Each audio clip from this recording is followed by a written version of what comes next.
সোমবার সকালে কুষ্টিয়া বড় বাজার সর্বজনীন পূজা মন্দির কমিটির আয়োজনে শত শত ভক্তবৃন্দ অংশ নেয় এই গঙ্গা স্নানে। আন্তর্জাতিক খ্যাতিসম্পন্ন ভগবত পাঠক শ্রী গুরুদেব অধ্যাপক প্রভুপাদ দিবাকর গোস্বামীর পরিচালনায় ধর্মীয় আচার অনুষ্ঠান সম্পন্ন হয়। এতে অংশ নেন তার শিষ্য ভক্ত ও অনুসারীরা।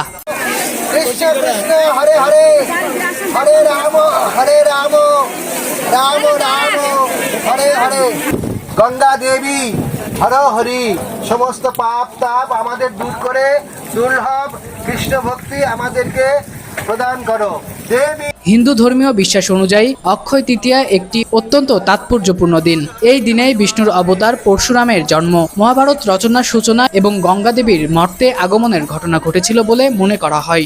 আর সেই ঐতিহ্য ধারণ করেই প্রতি বছরের মতো এবারও কুষ্টিয়ায় ভক্তদের উপস্থিতিতে সম্পন্ন হলো গঙ্গা স্নান। সম্রাট ইসলাম, আন্দোলনের বাজার, ডিজিটাল।